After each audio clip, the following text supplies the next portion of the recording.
Esse vídeo aqui não é pra ser levado tão a sério. Eu vou problematizar coisas de propósito, o título dele engana um pouco sim, mas eu acho que eu reassistir a primeira temporada de Boku no Hero pra que você não precisasse, não é muito clicável, é um pouco grande. E eu vou ser franco, eu preciso que as pessoas cliquem no vídeo, né? Mas eu vou deixar esse aviso logo de cara pra que ninguém fique puto com isso. Hoje eu vou falar só da primeira temporada, mas se vocês gostarem desse formato, eu posso analisar as outras no futuro, tá bom? E um outro recado que eu preciso passar é, o Dri e eu lançamos uma música. Sim, é isso aí. Se você me acompanha e não sabia disso ainda, eu canto. Eu sou um praticante de música. Ela se chama Eu Odeio Trabalhar. O clipe dela tá muito maneiro e eu vou deixar o link dele na descrição. A música também tá disponível em todas as plataformas de streaming. Recados dados, bora pra Boku no Hero de novo. Desculpa, mas eu realmente não consigo parar de falar nisso. Talvez seja hiperfoco a essa altura do campeonato. Como vocês já sabem, ou pelo menos eu imagino que saibam, eu sou muito fã dessa porra, mesmo com todos os defeitos que a obra possui. E não são poucos, né? Mas num relacionamento saudável, as duas pessoas precisam aprender a lidar com os defeitos uma da outra, mesmo sendo o cúmulo da dificuldade às vezes. E enfim, por que eu tô falando tudo isso? Essa semana eu peguei pra reassistir a primeira temporada de Boku no Hero com o meu namorado. Eu juro que eu não forcei ele a nada, na verdade foi bem o contrário. O tanto de vezes que eu perguntei pra ele, você quer mesmo assistir essa bomba? Você tem certeza? Não tá escrito. Mas ele quis, porque eu acho que ele gosta de se autoflagelar pelo jeito, e eu fui junto, né? Só que pra tentar tirar leite de pedra, eu pensei, isso deve ser uma ótima oportunidade pra vídeo. Porque por mais que eu já tenha assistido Boku no Hero 4 vezes, e sim,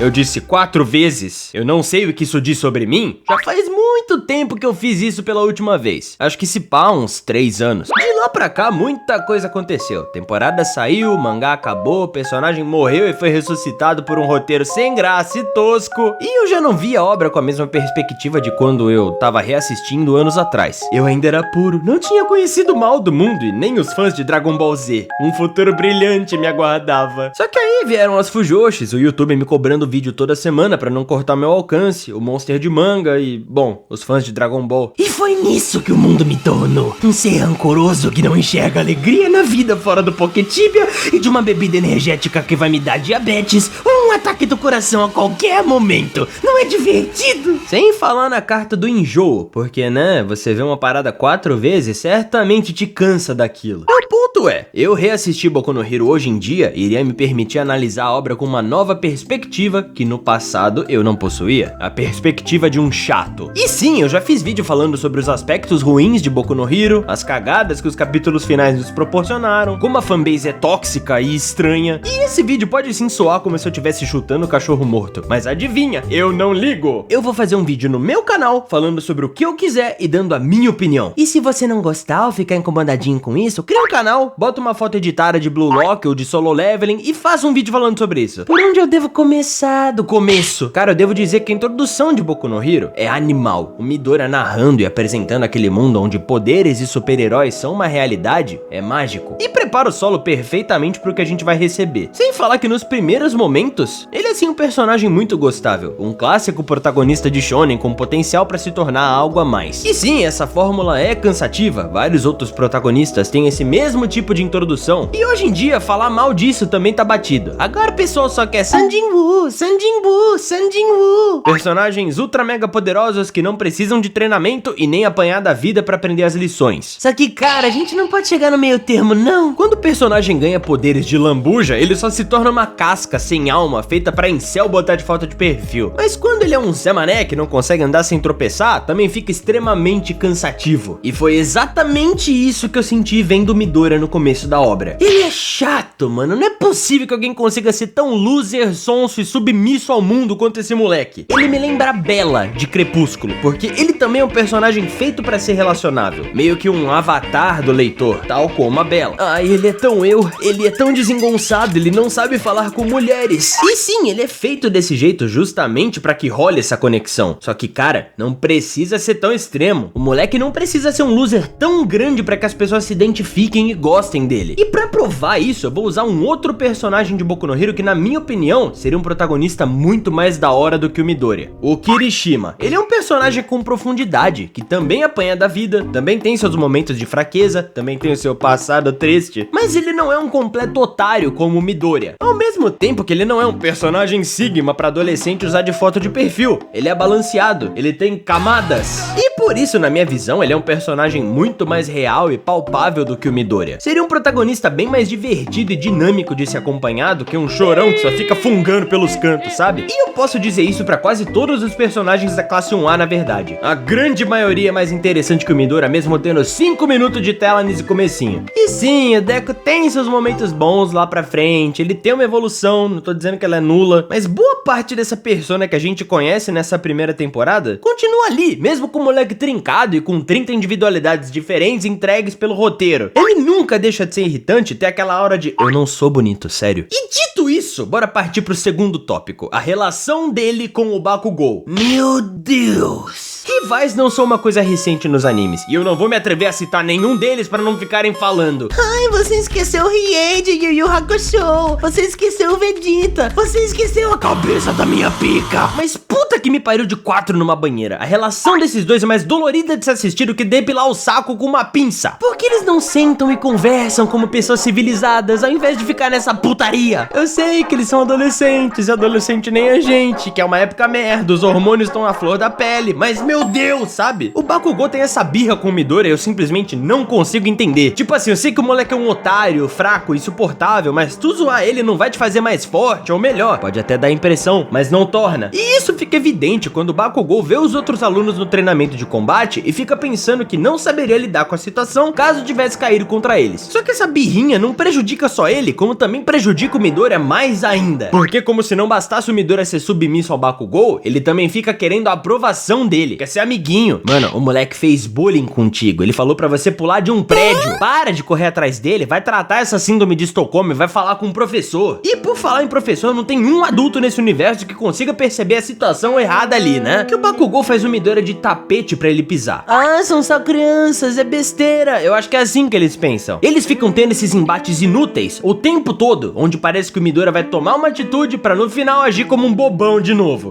Casinho, espera. Espera o quê, seu imbecil? O Bakugou também é insuportável. E diferente do Midoriya, que pelo menos é um ser humano decente, ele é um babaca. O moleque foi mimado desde criança, sempre encheram os ouvidos dele de elogios e isso, consequentemente, resultou nele tendo um ego do tamanho da lua. Onde estão os pais dessa criatura pra levar ele pra uma terapia também. Ele se acha o centro do universo, né? O pica das galáxias. De alguma maneira ele pensa que todo o progresso que o Midoriya tenha, por menor que seja, é pra superar ele, pra tentar ser mais foda que ele. E ele faz questão de deixar isso claro. E o Midoriya, em determinado momento, de tanto ser forçado a engolir essa porra calado, começa a pensar dessa maneira. O cara tentando evitar com que o seu, entre aspas, rival, entre aspas, o supere, que na prática só tava querendo seguir uma carreira de herói e ficar na dele, fez com que ele realmente quisesse o superar. Parabéns, toma aqui o seu diploma de burrice, alecrim dourado. Sem falar na quantidade de flashbacks que essa porra dessa relação gera. Se eu tomasse um shot toda vez que um flashback do Bakugou falando que o Deku é um merda e que ele nunca vai superar ele aparecesse, eu estaria em coma alcoólico nesse exato momento. E o All Might, hein? E a porra do All Might? Ele é sim um personagem muito foda e tudo mais. Ah, o símbolo da paz, que não sei o que. Mas meu irmão, é cada bola fora que esse velho dá. Eu lembro especificamente da cena em que ele tá conversando com o Midoriya no dia da prova de admissão, logo após ele ter passado o One for All pro moleque. Nós preparamos o seu corpo para receber a individualidade às pressas, então esteja pronto pros efeitos colaterais. Não tenho tempo para explicá-los. Que cara sem noção, irmão, sem tempo pra explicar, sem tempo pra abrir a porra da boca e falar, não força a individualidade demais, senão você vai quebrar a merda do seu corpo inteiro. Custa falar isso? Ele literalmente quase morre nessa porra de exame. Se não fosse o Uraraka, não ia ter mais sucessor do One for All. E como se isso não fosse ser sem noção o suficiente, ele, vendo o Midoriya e o Bakugou ambos passando dos limites no treino de combate, fica pensando, eu deveria parar a luta, mas não vou. E deixa os dois se comendo de porrada até o Bakugou soltar uma explosão no moleque que quase destrói o prédio onde eles estavam treinando. É um porra louca. Esse cara é um porra porra louca, você jura que esse é o símbolo da paz? Esse! E um último detalhe antes de eu terminar meu desabafo, eu preciso apontar porque realmente me incomodou, foi o traço. Cara, eu sei que Boku no Hero nunca teve a melhor das animações, o pessoal adora jogar a quinta temporada no ralo por causa disso, dizendo que gostava mais da animação no começo, que no começo era bem animado, mas a gente viu o mesmo anime? Eu não sei quantas que vieram depois, porque eu ainda não reassisti, mas o traço da primeira é triste. O tanto de personagem mal desenhado é deprimente. E eu tenho noção de que, por exemplo, personagens de fundo, volta e meia, são garranchos pra poupar custo e tempo. Mas pega essa cena, por exemplo. O Bakugou não está no fundo. O foco está nele, nesse frame aqui. E ainda assim ele tá desenhado com o nariz. Olha bem pra esse filho da puta. Eu não ligo pra personagem de fundo mal desenhado. Na verdade eu gosto, porque é ótimo pra usar de ilustração em vídeo. Mas isso aqui não é um personagem de fundo. Eu acho que o Todoroki dormindo, que realmente tá lá no fundo da imagem, tá melhor desenhado que ele. Enfim, mesmo com tudo isso, eu continuo gostando de Boku no Hero? Sim, continuo. Nem toda obra precisa ser extremamente profunda, questionar a existência da humanidade, tá tudo certo. E se você colocar obras como Boku no Hero pra baixo, por achar que todo mangá tem que ser um vagabond ou um berserk, você não é melhor que ninguém por gostar de samuraizinho que luta com 2 espadas e cuck medieval, fechou? Eu me diverti pra caramba assistindo, mesmo que já não tenha mais a mesma magia que tinha quando eu assisti pela primeira vez. Ainda tô saboreando um pouco a ideia de reassistir coisas que eu gosto muito depois de algum tempo, pra ver se elas ainda se mantêm boas. Isso pode ser tão bom quanto ruim, mas enfim, agora já é tarde demais pra voltar, né? Então, eu não sei se eu recomendo a experiência pra vocês, vou me sentir meio culpado se eu estragar o anime da infância de alguém por aí, mas de qualquer maneira, fica a seu critério, eu não me responsabilizo. Se você gostou desse vídeo, deixa o seu like, se ainda não for inscrito, se inscreve aí, e se tu quiser me ajudar financeiramente, o Pix do canal tá na descrição, ou tu pode assinar o Seja Membro do canal. Bom, eu acho que é isso, quero um spin-off de Boku no Hero focado no Kirishima pra ontem, e muito obrigado por estarem aqui.